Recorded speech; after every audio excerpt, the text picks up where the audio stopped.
Hi friends, recently Boult பார்த்தீங்கன்னா 4th Mustang collaborationல ஒரு 3 audio product 2 TWS and ஒரு over the headphone launch பண்ணாங்க. அந்த 3 ப்ராடக்ட்டை பற்றின என்னோட ஃபர்ஸ்ட் இம்ப்ரெஷனை பற்றி அப்போவே ஒரு வீடியோ நான் உங்கள்கிட்ட ஷேர் பண்ணியிருப்பேன்.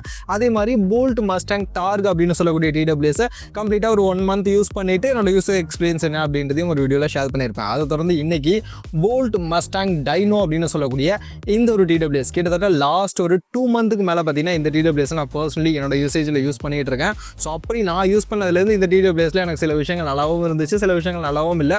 ஸோ எல்லாத்தையும் என்னோட ஒரு யூசர் எக்ஸ்பீரியன்ஸாக ஒரு டீட்டெயில்டு ரிவ்யூவாக இந்த வீடியோ நான் உங்ககிட்ட ஷேர் பண்ணிக்க போகிறேன். ஸோ ஆரம்பிக்கலாமா? ஃபஸ்ட்டு பட்ஸ் பொறுத்த வரைக்கும் இந்த மாதிரியான டிசைனில் தான் ஆக்சுவலி அந்த ஃபோர்ட் காருடைய அந்த மஸ்டாங் கொலாபரேஷனில் அதுக்கேற்ற மாதிரியான டிசைனில் பண்ணியிருப்பாங்க. முன்னாடி பார்த்தீங்கன்னா அந்த ஹார்ஸுடைய இமேஜ் இருக்கும். உள்ளே இருக்கக்கூடிய அந்த பட்ஸ்லையுமே இயர்பட்ஸ்லையுமே பார்த்தீங்கன்னா அந்த ஹார்ஸ் போட்டு அந்த மஸ்டாங் கொலாபரேஷனுக்கான அந்த ஒரு டிசைனில் தான் பண்ணியிருப்பாங்க. ஸோ லுக்காக பார்க்கும்போது கொஞ்சம் யூனிக்கான பண்ணியிருக்காங்க. அண்ட் மெயினாக எனக்கு லுக்கை தாண்டி இதில் பிடிச்சது என்னென்னா அதோட காம்பாக்ட்னஸ் எவ்வளோ குட்டியாக இருக்குது பாருங்களேன், நம்ம கைக்குள்ளே ஈஸியாக அடங்கிடும். ஸோ அந்த அளவுக்கு ரொம்ப குட்டியாக ரொம்ப காம்பாக்டாக பண்ணியிருந்தாங்க. ஈஸியாக எங்கே கேரி பண்ணி எடுத்துகிட்டு போனாலும் பாக்கெட்லாம் போட்டு எடுத்துகிட்டு போனோம்னா ஈஸியாக எடுத்துகிட்டு போயிடலாம். ஸோ அந்த அளவுக்கு ரொம்ப காம்பாக்டாக பண்ணியிருந்தாங்க. அதுதான் எனக்கு இதில் ரொம்பவே பிடிச்சிருந்தது. அதனால தான் லாஸ்ட் 2 month தான் என்னோட பர்சனல் டிவைஸாக இந்த டிவைஸ் வந்து நான் ரொம்ப நாளாக யூஸ் பண்ணிகிட்டு இருக்கேன். ஸோ அது எனக்கு வந்து ரொம்பவே பிடிச்சிருக்கு. பில்டு குவாலிட்டி பொறுத்த வரைக்கும் ஓரளவுக்கு ஓகே தான். ஸோ டீசெண்டாக பண்ணியிருக்காங்க. பிளாஸ்டிக் தான், பட் ஓரளவுக்கு ஓகே அப்படின்ற லெவலில் பண்ணியிருக்காங்க. லைட் வெயிட்டாக தக்கையாக தான் இருக்குது. வெயிட்லாம் ஒன்றுமே ஃபீல் ஆகலை. அண்ட் ஃபிட்டிங் பொறுத்த வரைக்குமே எந்த ஒரு பிரச்சனையும் இல்லை.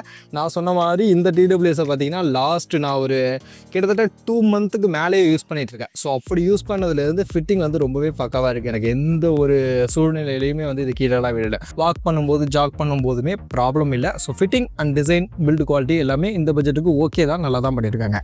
அடுத்த TWSல மெயினாக ஆடியோ, ஸோ சவுண்டிங், அந்த ஆடியோ எக்ஸ்பீரியன்ஸாக எப்படி இருக்குது அப்படின்னு நீங்கள் கேட்டிங்கன்னா ஆக்சுவலி இந்த TWSல பார்த்தீங்கன்னா நமக்கு சவுண்டிங்க்கு 13mm ஒரு டிரைவர் கொடுத்துருக்காங்க. ஆக்சுவலி பேஸை ஃபோக்கஸ் பண்ண ஒரு டிரைவர் தான். இதில் SBC அண்ட் AACக்கான ஆடியோ கோடெக் சப்போர்ட்டும் கொடுத்துருக்காங்க.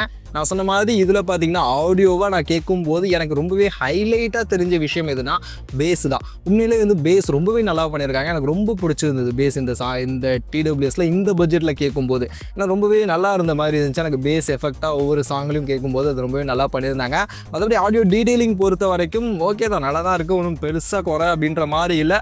பட் ஆனால் வால்யூமை இன்க்ரீஸ் பண்ணி கேட்கும்போது ஒரு 80% அபோவ் வால்யூம்லாம் வச்சு நீங்கள் கேட்கும்போது டீட்டெயிலிங் வந்து அஃப்கோர்ஸ் மிஸ் ஆகுது. எல்லா TWSலையும் மோஸ்ட்லி இந்த பட்ஜெட்டில் இருக்கிற மாதிரி தான். அதே மாதிரி இந்த ஆடியோ டிஸ்டார்ஷன் அப்படின்றதையும் லைட்டாக வந்து ஃபீல் பண்ண முடியுது. அதனால் மேக்ஸிமம் பார்த்தீங்கன்னா நீங்கள் ஒரு 80% வால்யூம் வச்சு கேட்கும்போது நல்லா இருக்குது. பேஸ் எஃபெக்டெல்லாம் நல்லாவே இருக்குது. நல்ல ஒரு ஆடியோ எக்ஸ்பீரியன்ஸ் எடுத்துக்க முடியுது.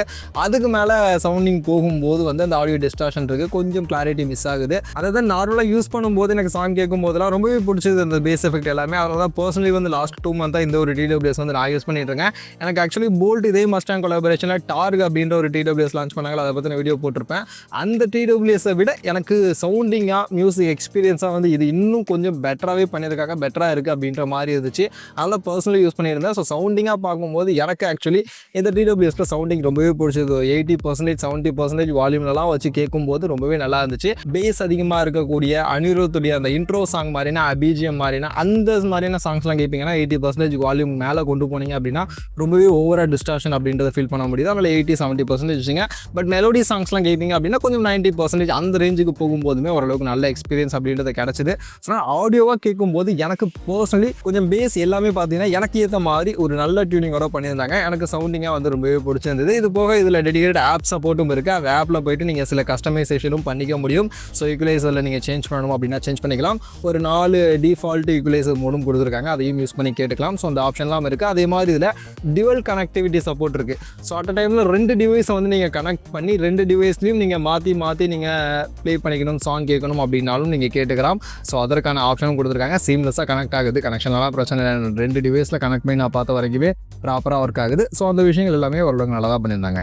அடுத்த பட்ஸில் நிறைய பேர் கேட்கக்கூடிய ஒரு விஷயம் கால் குவாலிட்டி. ஸோ கால் பேசுறது கண்டிப்பாக பட்ஸ் யூஸ் பண்ணுவீங்க. ஸோ கால் குவாலிட்டி எந்த அளவுக்கு இருக்குது அப்படின்றத கண்டிப்பாக கேட்பீங்க. ஸோ கால் குவாலிட்டியை பொறுத்த வரைக்கும் இதில் பார்த்தீங்கன்னா நமக்கு குவாட் மைக் கொடுத்துருக்காங்க. ஒவ்வொரு பட்லையும் 2 மைக் இருக்கும். அண்ட் இதில் பார்த்தீங்கன்னா ENC என்விரான்மெண்டல் நாய்ஸ் கேன்சலேஷன் கொடுத்துருக்காங்க. அண்ட் போல்ட் எப்பவும் போல் அந்த ஜென் டெக்னாலஜிக்கான அந்த ஒரு மைக்கை தான் பார்த்தீங்கன்னா இதில் கொடுத்துருக்காங்க. கால் குவாலிட்டி பொறுத்த வரைக்கும் எனக்கு நான் யூஸ் பண்ண வரைக்கும் ஓரளவுக்கு பெருசாக நாய்ஸ் இல்லாத இடத்துலேருந்து பேசுகிறீங்க அப்படின்னா வாய்ஸ் பிக்கப்லாம் நல்லாவே இருக்குது. வாய்ஸ் ஓரளவுக்கு கிளாரிட்டியாக அடுத்தவங்களுக்கும் எடுத்து கொடுக்குது, நமக்கும் கிளியராக கேட்குது, அதெல்லாம் பிரச்சனை கிடையாது. பட் நீங்கள் வந்து அதிகமாக ட்ராவல் பண்ணிக்கிட்டு டிரைவிங் பண்ணிக்கிட்டு பைக்லாம் ஓட்டிக்கிட்டு அந்த நாய்ஸோடு நீங்கள் பேசுவீங்க அப்படின்னா அந்தளவுக்குலாம் உங்களுக்கு பெஸ்ட்டாக ரொம்ப சிறப்பாக நாய்ஸ் எல்லாம் வந்து கட் பண்ணிலாம் கொடுக்காது. ஓரளவுக்கு ஓகே, ஓரளவுக்கு ஆவரேஜ் அப்படின்ற லெவலுக்கு தான் உங்களுக்கு இருக்கும். ஸோ அதனால் அதை பார்த்துங்க. நீங்கள் அதிகமாக நாய்ஸ்லாம் இல்லாத இடத்துலேருந்து நார்மலாக தான் பேசுவீங்க அப்படின்னா பிரச்சனை இல்லை, உங்களுக்கு நல்லா தான் ஆடியோ எடுத்து கொடுக்குது, ப்ராப்ளம் இல்லை. உங்களுக்கு சாம்பிளும் என்ன ஆட் பண்ணுறேன் நீங்களே கேளுங்க. பேசுகிறதுலாம் கிளியராக கேட்குதா? கேட்குதுண்ணே. சரி சரி, அப்படியே ஒரு நிமிஷம் நான் இதுக்கு மாற்றிட்டு நார்மல் மொபைல் ஸ்பீக்கரில் போடுறேன். இப்போ பேசுகிறப்ப எப்படி இருப்பாரு? இப்போ பேசுகிறப்ப அதை முன்னாடி கிளியராக இருக்கா? இல்லை முன்னாடியே பெட்டராக இருந்தது. முன்னாடி பெட்டராக இருந்துச்சா?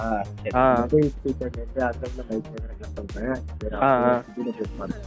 இப்போ டிடபிள்யூ சரியாக கிடையாது. ஸோ இப்போ எப்படி இருக்கு? இப்போ கொஞ்சம் கிளியராக இருக்கு.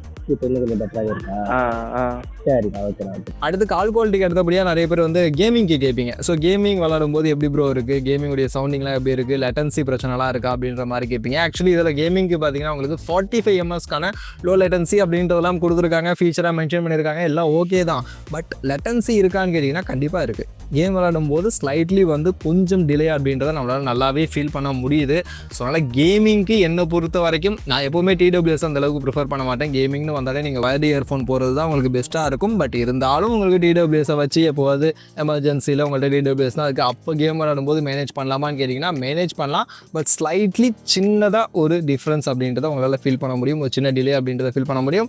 அதை தான் சவுண்டிங்காக பிரச்சனை இல்லை. நீங்கள் கேம் விளாடும்போது உங்களுக்கு சரௌண்டிங் ரைட் லெஃப்ட் எல்லாமே வந்து ப்ராப்பராக இருக்குது. ஸோ அந்த பிரச்சனைகள் இல்லை. பட் இருந்தாலும் நான் சொன்ன மாதிரி லைட்டாக வந்து லேட்டன்சியும் கொஞ்சம் இருக்குது. கேமிங்க்கு டெடிகேட்டடாக பார்க்குறீங்கன்னா செட் ஆகாது. அடுத்து பேட்டரின்னு வரும்போது கேஸ்லாம் நமக்கு ரொம்ப சின்னதாக இருக்குது, அதனால் பேட்டரி லைஃப் ரொம்ப கம்மியாக இருக்குமான்னு கேட்டிங்கன்னா ஆக்சுவலி பிராண்ட் வந்து அவங்களுடைய வெப்சைட்டில் கிளைம் பண்ணியிருந்தது 60 ஹவர்ஸ்க்கான பேட்டரி லைஃப் வரும் அப்படின்ற மாதிரி கிளைம் பண்ணியிருந்தாங்க.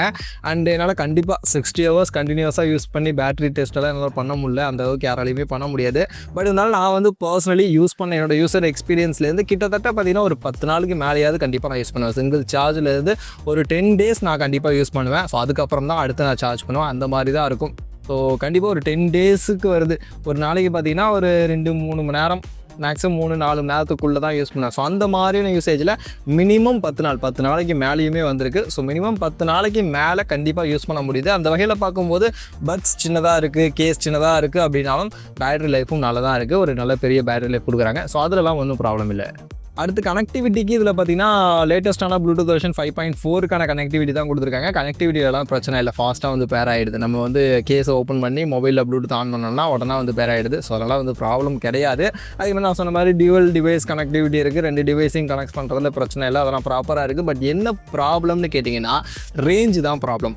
ஆக்சுவலி ப்ளூடூத் வெர்ஷன் 5.4 கண்டிப்பாக 10 மீட்டர் ரேஞ்ச் அதெல்லாம் ஓகே. நமக்கு வந்து எதுவுமே நடுவில் வந்து இந்த ஒரு டிஸ்டர்பன்ஸும் இல்லை அப்படின்னா 10 மீட்டர் ரேஞ்ச் வரைக்கும் நமக்கு கனெக்டிவிட்டி ப்ராப்பராக இருக்குது. பட் ஆனால் இதுவே நடுவில் வந்து ஏதாவது ஒரு டிஸ்டர்பன்ஸ் இருக்குது, ஏதாவது வால் இருக்குது. இப்போ நம்ம ரூமில் இருக்கோம், ரூமில் வந்து பாட்டு கேட்டுட்டு இருக்கோம். ஸோ ரூமில் வந்து நம்ம ஃபோனை வச்சுட்டு அப்படியே நம்ம பக்கத்து ரூமுக்கு போகிறோம், நடுவில் வந்து வால் இருக்குது அப்படின்னா கட் ஆகும். ஆடியோ பார்த்தீங்கன்னா லைட்டாக கட்டாயி கேட்கும்ல. ஸோ அந்த மாதிரியான பிரச்சனைகள் யூஸ்வலி போல்ட் நான் இது வரைக்கும் நிறைய டிடபிள்யூஎஸ் யூஸ் பண்ணியிருக்கேன். எல்லா டிடபிள்யூஎஸ்லையும் அந்த பிரச்சனை இருக்குது. இந்த டிடபிள்யூஎஸ்லையும் பார்த்தீங்கன்னா சேம் அந்த ப்ராப்ளம் அப்படின்றது இருக்குது. ஸோ அதனால் நீங்கள் ஒரு ரூமில் வந்து பாட்டு கேட்குறீங்க, அடுத்த ரூமுக்கு போனீங்க அப்படின்னா லைட்டாக பார்த்தீங்கன்னா அப்படி கட்டாயி வந்து உங்களுக்கு சாங் கேட்குற மாதிரி இருக்கும். ஸோ அந்த இஷ்யூ வந்து இதுலேயும் இருக்குது. அதை வந்து நீங்கள் அட்ஜஸ்ட் பண்ணிக்கிற மாதிரி தான் இருக்கும். அதை தான் இதில் இருக்கக்கூடிய மற்ற அதர் ஃபீச்சர்ஸ் அப்படின்னு பார்க்கும்போது நமக்கு இதில் IPX5க்கான வாட்டர் ரெசிஸ்டன்ட் சப்போர்ட் கொடுத்துருக்காங்க. அண்ட் AI வாய்ஸ் கமாண்டுக்கான ஃபீச்சரும் இருக்குது. So Google voice assistant, Apple Siri சப்போர்ட்லாம் இருக்குது. ஸோ அதனால் நீங்கள் வந்து ஜஸ்ட்டு பட்ஸை வந்து லாங் ப்ரெஸ் பண்ணிவிட்டு உங்களுடைய வாய்ஸ் கமாண்ட் மூலியமாக நீங்கள் வந்து கண்ட்ரோல் பண்ணிக்கலாம். அதெல்லாம் பிரச்சனை கிடையாது. அண்ட் கண்ட்ரோல்ஸ்னை பொறுத்த வரைக்கும் எல்லா டிடபிள்யூஎஸ்லையும் இருக்கிற மாதிரி தான். சிங்கிள் டேப் பண்ணிங்க அப்படின்னா நீங்கள் ப்ளே அண்ட் பாஸ் பண்ணிக்கலாம். டபுள் டேப் பண்ணிங்க அப்படின்னா ட்ராக்கை சேஞ்ச் பண்ணுறது, கால் அட்டன் பண்ணுறது, கட் பண்ணுறது அதெல்லாம் பண்ணிக்கலாம். எல்லாமே வந்து சேம் அதே மாதிரி தான் கொடுத்துருக்காங்க. ஸோ அது எல்லாமே வந்து ப்ராப்பராக ஒர்க் ஆகுது, அதில் தான் பிரச்சனை கிடையாது. ஃபைனலி இப்போ இந்த டிடபிள்யூஎஸ்டைய கன்க்ளூஷன், இந்த டிடபிள்யூஎஸை வாங்கலாமா, நல்லா இருக்கா, யூஸ் பண்ணலாமா அப்படின்னு நீங்கள் கேட்டிங்கன்னா கன்க்ளூஷன் போகிறதுக்கு முன்னாடி ப்ரைஸை வச்சு நான் சொல்லிடுறேன். ஆக்சுவலி இந்த டிடபிள்யூஎஸ் சொன்ன மாதிரி 2 மாதத்துக்கு முன்னாடி லான்ச் பண்ணிட்டாங்க. ஸோ அப்போ லான்ச் பண்ணப்போ ப்ரைஸ் பார்த்தீங்கன்னா 1299 ரூபா அப்படின்ற மாதிரியான ப்ரைஸிங் வச்சுருந்தாங்கன்னு நினைக்கிறேன். ஸோ அந்த ப்ரைஸிங்க்கு தாராளமாக இந்த டிடபிள்யூஎஸ் நான் வாங்கலாம்னு சொல்லுவேன். உண்மையிலே செமையாக இருக்குது. சவுண்டிங்காக ஆடியோ எக்ஸ்பீரியன்ஸாக எனக்கு ரொம்பவே நல்லா இருந்துச்சு, சூப்பராக இருந்துச்சு. பட் ஆனால் என்ன பிரச்சனைனா அதுக்கப்புறம் பார்த்தீங்கன்னா ப்ரைஸ் இன்னும் கொஞ்சம் இன்க்ரீஸ் பண்ணாங்க. 1499 ரூபாய்க்கு லாஸ்ட் மந்த் நான் செக் பண்ணப்பலாம் சேல் பண்ணாங்க. பட் இப்போ பார்த்தீங்கன்னா இதோட ப்ரைஸ் 1799 ரூபா அப்படின்ற மாதிரியான ப்ரைஸிங்கை இன்க்ரீஸ் பண்ணி கொண்டு போயிட்டாங்க. ஸோ 1800 ரூபா அப்படின்ற அந்த ப்ரைஸிங் போகும்போது எனக்கு அந்த ப்ரைஸிங்கில் எனக்கு காம்படிஷனாக எக்கச்சக்கமாக இருக்குது. OnePlus கிட்டேருந்து இருக்குது, ரியல்மி கிட்டேருந்து இருக்குது, நிறைய பட்ஸ்லாம் இருக்குது. அப்படின்னும் போது அதெல்லாம் விட்டுட்டு இதுக்கு வரணுமா அப்படின்னு கேட்டிங்கன்னா என்னை பொறுத்த வரைக்கும் அந்தளவுக்கு அதெல்லாம் விட்டுட்டு வர அளவுக்கு ரொம்ப சிறப்பாக ஒன்றும் எனக்கு இருக்கிற மாதிரி தெரியல. ஸோ ஆனால் ப்ரைஸிங் உங்களுக்கு 1500 ரூபாய்க்கும் கம்மியாக கிடைக்குது அப்படின்னா தாராளமாக கன்சிடர் பண்ணலாம். சவுண்டிங்காக ரொம்பவே சூப்பராக இருக்குது. எனக்கு பேஸ் எஃபெக்ட் ரொம்பவே பெட்டராக இருந்துச்சு. அண்ட் சரௌண்டிங் எஃபெக்ட் அதை நான் சொல்ல மறந்துட்டேன்னு நினைக்கிறேன். ஆடியோ பற்றி பேசுகிறப்ப சரௌண்டிங் எல்லாமே வந்து ரொம்பவே சூப்பராக இருக்குது. உங்களுக்கு ரைட் டு லெஃப்ட் ட்ரான்சிஷன் எல்லாமே வந்து பக்காவாக இருக்குது. ஸோ அதெல்லாம் வந்து நல்லா பண்ணியிருக்காங்க. பட் ப்ரைஸிங் மட்டும் 1800 ரூபா அப்படின்ற மாதிரி இப்போ செல் பண்ணுறாங்க. ஸோ அது மட்டும் எனக்கு கொஞ்சம் ப்ராப்ளமாக இருக்குது. 1500 ரூபாய்க்கு கம்மியாக கிடச்சிது அப்படின்னா அந்த பட்ஜெட்டுக்கு கன்சிடர் பண்ணலாம். நல்ல ஒரு TWS காம்பாக்டாக ரொம்ப குட்டியாகவும் இருக்குது அப்படின்றதுனால தாராளமாக கன்சிடர் பண்ணலாம்னு நினைக்கிறேன்.